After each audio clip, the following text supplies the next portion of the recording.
राधे राधे साथियों। मकर संक्रांति के दिन गाय को चुपचाप खिला देना, ये एक छोटी सी चीज पूरे साल जमकर धन बरसेगा और जीवन में कभी पीछे मुड़कर देखने की जरूरत नहीं पड़ेगी।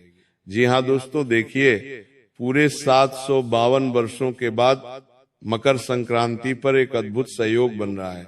यदि आपने चुपचाप बिना किसी को बताए गाय को ये एक छोटी सी चीज खिला दी तो तुम्हारे 7 जन्मों के पितृ दोष दूर होंगे, ग्रह दोष दूर होंगे, वास्तु दोष दूर होगा और तुम्हारे जीवन में जो भी दुख है, तकलीफ है, दर्द है, वो सभी चीजें जड़ से मिट जाएंगे। और मित्रों, जीवन में इतना धन आएगा कि संभाले नहीं संभाल पाओगे, न अन्न की कमी होगी और न धन की कमी होगी। जी हाँ, देखिए आज इस उपाय की व्याख्या मैं इस वीडियो में करने वाला हूँ। वो उपाय बहुत साधारण है, लेकिन उस उपाय के साथ इसके जो नियम है वो नियम बहुत कठोर है और उन नियम को जानना ही आपके लिए बहुत जरूरी होगा। क्योंकि देखिए उपाय तो लोग आसानी से कर लेते हैं, लेकिन उपाय करने के बाद उन संकल्पों का ध्यान नहीं कर पाते हैं जो संकल्प उपाय से संबंधित होते हैं। देखिए वह गुप्त चीज आखिर क्या है जो आपको गौ माता को खिलानी है, और मकर संक्रांति और गौ माता का संबंध क्या है, ये बात भी मैं इस वीडियो में आपको बताऊंगा। तो देखिए मेरा आपसे हाथ जोड़कर एक छोटा सा अनुरोध है कि आप सभी इस छोटी सी वीडियो को शुरू से लेकर अंत तक ध्यान से जरूर देखना, क्योंकि इस वीडियो में मैं आपको बताऊंगा कि गौ माता और मकर क्या संबंध है, उपाय से संबंधित नियम, सावधानियां और संकल्प जो आपके लिए जानना अति आवश्यक है। ये भी बताऊंगा कि ये उपाय किस तरह से किन किन मार्गों से आपको लाभ देगा। वीडियो को लाइक कर देना और कमेंट बॉक्स में जय गौ माता लिख देना। जी हाँ, देखिए इंसान के जीवन में परेशानियां बहुत है, समस्याएं बहुत है, बहुत दुख है, बहुत तकलीफ है, लेकिन उन सब चीजों का सिर्फ यही एक उपाय है जिसे आपको मकर संक्रांति के दिन करना है। अन्न देखा मत करना, क्योंकि मकर संक्रांति का महापर्व साल में सिर्फ एक बार ही आता है और मकर संक्रांति का महत्व शास्त्रों में भी बताया गया है। जी हाँ दोस्तों, देखिए कहते हैं कि मकर संक्रांति को लोग अक्सर सिर्फ एक छोटा सा त्योहार समझ लेते हैं। लोग पूरे दिन पतंग उड़ाते हैं, घर में पकवान बनाते हैं, लेकिन देखिए पतंग उड़ाने और पकवान बनाने के अलावा भी एक ऐसा गुप्त उपाय है जो आपको मकर संक्रांति के दिन करना है। जी हाँ, सच ये है कि यह साल का सबसे गहरा और सबसे असरदार मोड़ होता है, क्योंकि मकर संक्रांति सिर्फ एक साधारण दिन नहीं है। इसी दिन सूर्य की चाल बदलती है, एक इसी दिन प्रकृति का एक नया हिसाब शुरू होता है। जी हाँ दोस्तों, देखिए प्राचीन काल में पुराने समय के लोग इसे बहुत गंभीरता से लेते थे, क्योंकि उन्हें पता था कि इस दिन की गई छोटी सी गलती पूरे साल पर भारी पड़ सकती है। इस दिन का महत्व इसलिए और भी बढ़ जाता है क्योंकि ये साल का सबसे पहला त्योहार होता है। जी हाँ दोस्तों, की इस दिन की गई छोटी सी गलती भी पूरे साल पर भारी पड़ सकती है और इस दिन किया गया छोटा सा सही काम पूरे साल का सहारा बन सकता है। मकर संक्रांति का असली मतलब है रुकावट से निकलना, ठहराव को तोड़ना और जीवन में आगे बढ़ना। इसीलिए हमारे बुजुर्ग कहते थे कि इस दिन जो बीज बोया जाता है वही पूरे साल फल देता है, अर्थात जो उपाय किया जाता है वही उपाय पूरे साल हमारी जीवन की व्यवस्था को सुधारना है। दोस्तों, इसीलिए देखिए इस दिन दान का भी बहुत महत्व होता है। पुराने काल से ही लोग मकर संक्रांति के दिन दान करते आ रहे हैं। इस दिन अन्न दान, संयम और व्यवहार पर बहुत ध्यान दिया जाता है, क्योंकि धन केवल पेशे से नहीं बनता है। धन बनता है सोच से, कर्म से और समय की समझ से। जी हाँ दोस्तों, आपने देखा होगा कि बहुत लोग साल भर तक मेहनत करते हैं, खून पसीना बहाते हैं, लेकिन फिर भी पैसा नहीं टिकता है। अन्न होते हुए भी घर में कमी की भावना बनी रहती है, और धन बनता है सोच से, कर्म से। जी हाँ दोस्तों, देखिए बार बार खर्च अचानक आ जाता है, और खर्च आता है, पैसा रुकता नहीं है, और इसके पीछे कारण अक्सर वही अदृश्य रुकावटें होती हैं जिनका समाधान हमारे शास्त्रों और परंपराओं में छुपा हुआ है। देखिए, मकर संक्रांति पर तिल और गुड़ इसलिए खाए जाते हैं क्योंकि तिल त्याग का प्रतीक है और गुड़ मिठास का, यानी जीवन में कड़वाहट को छोड़कर मिठास अपनाने का संकेत है। इस दिन दान इसलिए कहा गया है क्योंकि जब सूर्य दिशा बदलता है तब अहंकार छोड़ना सबसे जरूरी होता है। पुराने समय में लोग इस दिन ज्यादा बोलते नहीं थे, झगड़ा नहीं करते थे, और किसी भूखे को देखकर अनदेखा नहीं करते थे। जी हाँ दोस्तों, क्योंकि माना जाता था कि इस दिन की गई उपेक्षा सीधे भाग्य में दर्ज हो जाती है। इस दिन किए गए कर्म सीधे भाग्य की किस्मत की दिशा को बदल देते हैं। जी हाँ दोस्तों, इसलिए कहा गया है कि मकर संक्रांति का पर्व साधारण नहीं माना गया है। अब यहाँ एक बहुत गहरी बात आती है जिसे बहुत कम लोग समझते हैं।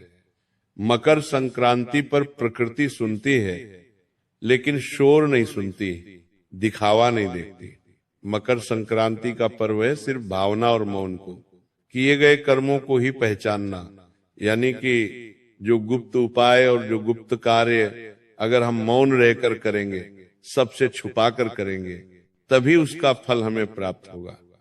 दोस्तों, इसीलिए जो लोग इस दिन कैमरा लगाकर लोगों को दिखाकर दान करते हैं, उन्हें संतोष तो मिलता है लेकिन स्थायी फल नहीं। क्योंकि देखिए, आज के समय में लोगों ने दान पुण्य को भी एक ट्रेंडिंग टॉपिक बना दिया है। गौशाला में लोग जा रहे हैं तो वहां पर फोन निकाल कर खड़े हो जाते हैं, गाय माता को चारा खिलाते हैं, किसी अन्न और धन का किसी गरीब को दान कर रहे तो उनके साथ फोटो खिंचवाते हैं, वीडियो बनाने लग जाते हैं, लोगों को दिखावा करते हैं। लेकिन शास्त्रों में बताया गया है कि दो चीजें हमें हमेशा लोगों से छुपा कर करना चाहिए। पहला दान और दूसरा पूजा पाठ और ध्यान।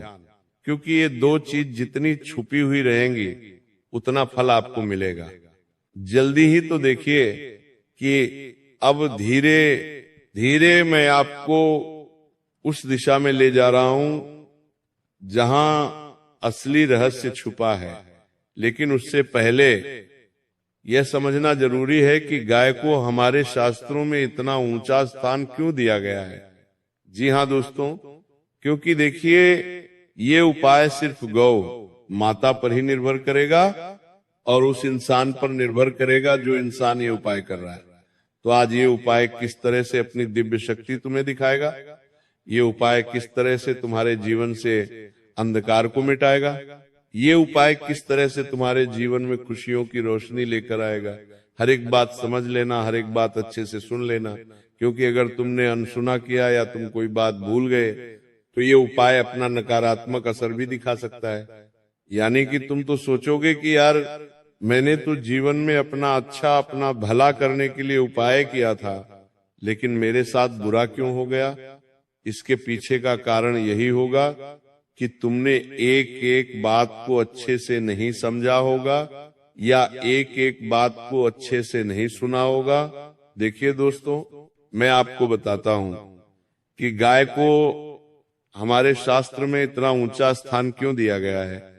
कि गाय तो सिर्फ एक प्राणी है, गाय तो सिर्फ एक पशु है तो नहीं। देखिए, गौ माता तुम्हारे पूरे जीवन से संबंध रखती है। गौ माता के अंदर ही तुम्हारे जीवन के ना जाने कितने रहस्य छुपे हुए हैं। जब किसी व्यक्ति की मृत्यु हो जाती है तो हम क्यों उसके नाम का गौ माता को चारा डालते हैं।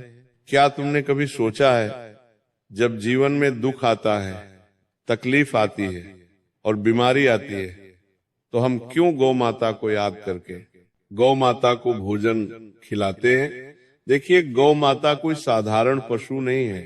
जी हाँ दोस्तों, गाय को माता इसलिए नहीं कहा गया कि वो सिर्फ दूध देती है, बल्कि इसलिए कि वो बिना मांगे देती है, बिना शिकायत के सहती है और बदले में कुछ नहीं चाहती। तो यही प्रकृति का स्वभाव है। देखिए, जिस घर में गाय का सम्मान होता है वहां केवल धन नहीं बल्कि स्थिरता आती है, और स्थिरता के बीच दोस्तों धन टिकता है।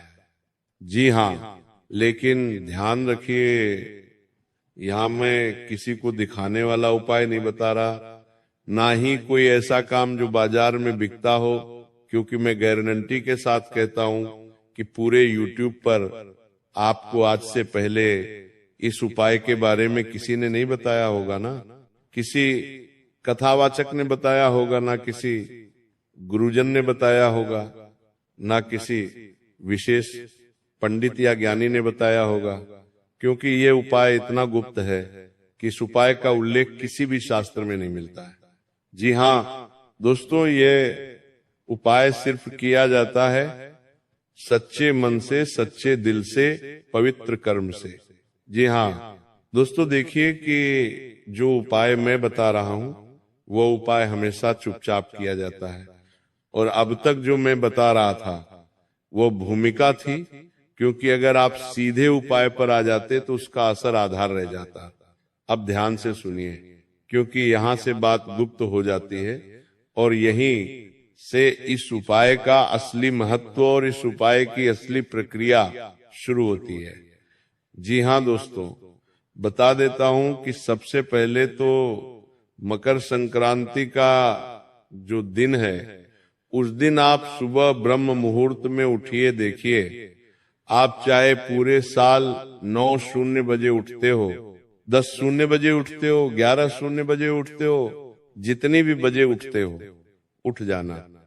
लेकिन मकर संक्रांति के दिन तुम्हें ब्रह्म मुहूर्त में उठना है। और मैं ये नहीं कह रहा हूं कि ब्रह्म मुहूर्त में उठते ही ठंडे पानी से नहा लो, नहीं। ध्यान से सुनिए जो बात मैं आपको बता रहा हूं, कि मकर संक्रांति के दिन सुबह ब्रह्म मुहूर्त में उठकर स्नान कीजिए। स्नान करने के बाद आपको सबसे पहले इस चीज का ध्यान रखना है कि जितना ज्यादा हो सके मौन रहने की कोशिश करें। किसी से ज्यादा बातचीत ना करें, किसी से ज्यादा आप अपने भावना रखें। सिर्फ अपने मन में आप भगवान का स्मरण करें और भगवान का नाम लेते रहें या नाम जप करते रहें। देखिए, उठने के बाद मोबाइल भी नहीं देखना है, और मन को शांत रखकर ये भावना रखें कि आज मैं कुछ ठीक करने जा रहा हूं, मांगने नहीं। क्योंकि इस उपाय का मूल उद्देश्य यही है कि ये तुम्हारे जीवन को एक नई दिशा की ओर लेकर जाएगा। जो चीजें तुम्हारे जीवन में बिगड़ी हुई है, उन चीजों को ये उपाय सुधारेगा। जी हाँ दोस्तों, देखिए, मन में आपको यही भावना रखनी है कि आज मैं कुछ ठीक करने जा रहा हूं, मांगने नहीं जा रहा हूं। इसके बाद गाय के लिए जो चीज बनाई जाती है वो देखने में बहुत साधारण होती है, इसीलिए लोग इसे हल्के में ले लेते हैं, लेकिन यही इसकी ताकत है। देखिए, जो चीज मैं बता रहा हूं वो चीज बहुत साधारण है, और उस चीज के बारे में आपको आज से पहले किसी ने नहीं बताया होगा। इसके साथ ही इस चीज का भी ध्यान रखिएगा कि इस उपाय में ना कोई मंत्र बोलना है, ना कोई नाम लेना है, बस समझ के साथ करना है। और गाय को जो खिलाया जाता है वह है थोड़े से सफेद तिल। ये भी बताऊंगा कि मकर संक्रांति और तेल का क्या महत्व है, लेकिन उससे पहले आप सुन लीजिए कि गाय को खिलाने वाली वो गुप्त चीज क्या है। कान खोल लीजिए, और अगर आप किसी कागज पर लिखना चाहते हैं तो लिख भी लीजिए, ताकि अच्छा रहेगा कि आप भूले नहीं। ध्यान से सुनिए, आपको थोड़े से सफेद तिल लेने हैं, थोड़े से काले तिल लेने हैं, थोड़ा सा गुड़ का चूर्ण लेना है, और ध्यान रखें टुकड़ा नहीं आपको चूर्ण लेना है। यानी कि अगर आपके घर में गुड़ है तो उस गुड़ को आप पीस लें। अब उसमें कुछ कच्चे चावल के दाने और सबसे अंत में उंगली से छुआ हुआ एक नमक बूंद देसी घी आपको उसमें मिलाना है। यानी से कि उसके अंदर थोड़ा सा काला नमक मिलाना है, थोड़ा सा सेंधा नमक मिलाना है, और गाय का शुद्ध पवित्र एक चुटकी घी उसके अंदर मिलाना है। अब यहाँ एक बहुत गुप्त है कि सेंधा नमक जो मिलाया जाता है तो वो नमक साधारण नहीं होता है, और ये भी ध्यान रखिएगा कि आप गलती से कहीं साधारण नमक मत मिला देना, उसमें थोड़ा सा सेंधा नमक मिलाना और थोड़ा सा काला नमक मिलाना। देखिए, ये सब किसी थाली में सजा कर नहीं, बल्कि सीधे हाथ में लेकर गाय को खिलाना है। अगर आप अपनी हथेली में रखकर गाय को खिलाओगे और गाय ने अपनी जीभ से तुम्हारी हथेली को स्पर्श कर लिया, आपकी बात करने तुम्हारी बनानी नहीं तलवार में हथेली करना, तो समझ जाना कि साक्षात माता ने तुम्हारे सारे कष्टों को अपने अंदर समाहित कर लिया है। क्योंकि देखिए, आपको मैं बता देता हूं कि ये सब चीजें अगर आप थाली में रखकर गौ माता को अर्पित करेंगे तो उतना जल्दी असर नहीं होगा।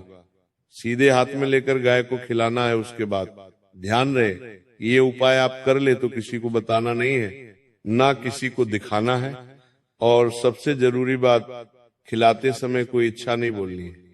बिल्कुल खाली मन रखना है, शांत मन रखना है मन में किसी के प्रति, ना तो नकारात्मक भाव उत्पन्न हो, ना किसी के प्रति हम गलत सोचे, ना किसी के प्रति अच्छा सोचे। खाली मन रखना है, कोई भी आपको अपनी इच्छाएं नहीं बोलनी है। जी हाँ, बस मन में ये भावना रखना है कि जो होगा सही होगा, और जो आप माता मेरे लिए करेगी उसी में मेरी खुशी होगी, इतना बोलना है। और बता देता हूं कि अगर इसे गाय थोड़ा सा भी खा लेती है, अर्पित कर लेती है, तो समझ लीजिएगा कि संकेत मिल गया है। इसके बाद पूरे साल एक नियम अपने आप लग जाता है, आप अन्न का अपमान नहीं करेंगे। इस उपाय को करने के बाद 3 से 4 नियम है जो मैं बता रहा हूं। अन्न का अपमान नहीं करेंगे, क्योंकि अन्न किससे संबंध रखता है? मां अन्नपूर्णा से। अन्न का अपमान करोगे तो आप सीधा मां अन्नपूर्णा का अपमान करोगे। दूसरी चीज है दोस्तों कि खाने को व्यर्थ नहीं फेंकेंगे, और महीने में कम से कम एक बार किसी जानवर या किसी पक्षी के लिए चुपचाप आप कुछ खाने का रख देंगे बिना किसी को बताए। देखिए, इतना तो आप कर ही सकते हैं। हर इंसान रोज दान पुण्य तो करता ही है, तो मैं आपको कह रहा हूं कि भले आप रोज मत करना, लेकिन हर महीने आप पशु या पक्षी के लिए कुछ खाने का जरूर रख देना। क्योंकि आपको ध्यान रखना चाहिए कि कुछ भी उपाय अगर हम करते हैं तो वह उपाय तभी फल देगा जब हम उस उपाय में अपना थोड़ा सा मन, थोड़ा सा तन और थोड़ा सा धन समर्पण करेंगे। तो जी हाँ दोस्तों, बता देता हूं कि यही इस उपाय की पूरी श्रृंखला है। ये कोई चमत्कार नहीं बल्कि संतुलन है, और जब संतुलन बनता है तो अन्न और धन अपने आप रास्ता ढूंढ लेते हैं। तो यही कारण है कि पुराने लोग बिना ज्यादा कमाई भी कभी खाली नहीं रहते थे। मकर संक्रांति का यही असली रहस्य है।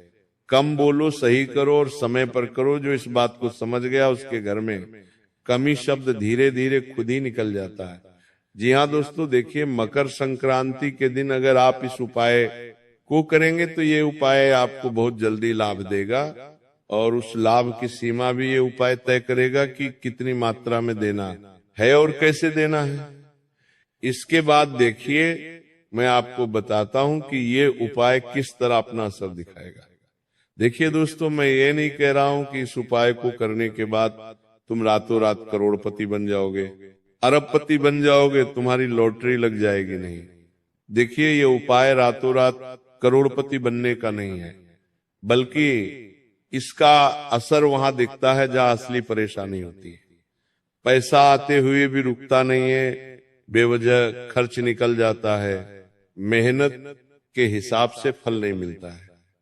यानी कि जितनी भाग दौड़ हम जीवन में करते हैं, जितनी मेहनत करते हैं, जितना पसीना बहाते हैं, उसके अनुसार हमें फल नहीं मिलता है। तो इस उपाय के बाद से सबसे पहले यही महसूस होता है कि पैसे का बहाव सुधारने लगता है, खर्च सोच समझकर होने लगता है और अचानक होने वाले नुकसान कम होते हैं और धीरे धीरे बचत बनने लगती है। यानी धन आता भी है और धन आपके जीवन में टिकने भी लगता है। साथ ही दोस्तों देखिए कि अगर मैं बात करूं कि इस उपाय से आपके घर परिवार में क्या असर होगा, तो देखिए घर और परिवार के मामले में इसका बहुत गहरा असर होता है, क्योंकि धन की कमी पहले मन में अशांति आती लाती है और इस उपाय के बाद घर का माहौल धीरे धीरे शांत होने लगता है। बेवजह के झगड़े कम होते हैं, घर में बैठने का मन करने लगता है और एक दूसरे की बात सुनने की क्षमता बढ़ती है। कई लोगों को यह भी अनुभव होता है कि घर में अन्य की बरकत बढ़ जाती है और थोड़े काम में चलन होता है और भोजन की कद्र अपने आप होने लगती है। यानी कि देखिए अक्सर कई घरों में ऐसा होता है कि परिवार एक साथ बैठकर भोजन खाने में असमर्थ रहता है। कभी घर का कोई व्यक्ति किसी काम में अटका हुआ है, कभी कोई व्यक्ति बाहर गया हुआ है। इस वजह से देखिए घर का जो माहौल होता है वो बिगड़ने लगता है और शास्त्रों में बताया गया है कि हमें दिन में एक समय कम से कम पूरे परिवार को साथ बैठकर भोजन करना चाहिए। देखिए विवाह और रिश्तों की बात करें तो ये उपाय सीधे शादी कराने वाला नहीं है। आप सोच रहे होंगे कि इस उपाय को करने के बाद तो मेरे शादी विवाह के योग बन जाएंगे, मेरे तुरंत विवाह हो जाएगा।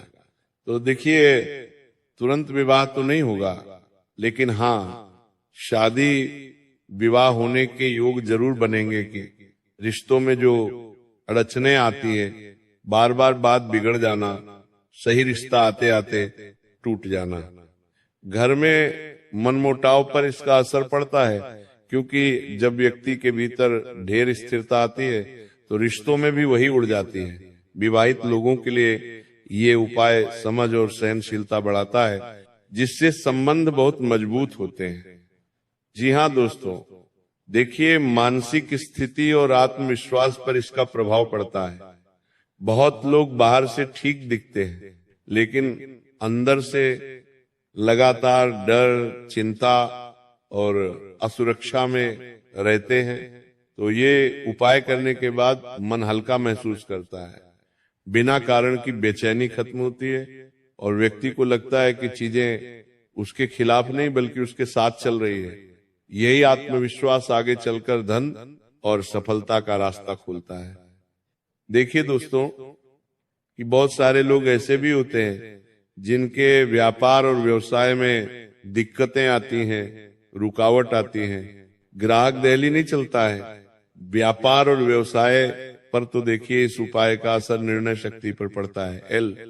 बहुत बार नुकसान इसलिए होता है क्योंकि गलत समय पर गलत फैसला ले लिया जाता है। भरोसे के लायक होने वाले लोगों पर भरोसा कर लिया जाता है और जिनके ऊपर हमें भरोसा नहीं भी होता है उनके ऊपर भी हम भरोसा कर लेते हैं। तो इस उपाय के बाद व्यापार में स्थिरता आती है, ग्राहक धीरे धीरे बढ़ते हैं, पुराने अटके हुए काम चलने लगते हैं और सबसे खास बात है मन भ्रमित कम हो जाता है, क्योंकि कई बार इंसान भ्रम में आकर ही अपने ऊपर मुसीबतों को निमंत्रण दे देता है, जिससे फैसले साफ और मजबूत नहीं हो पाते हैं। तो देखिए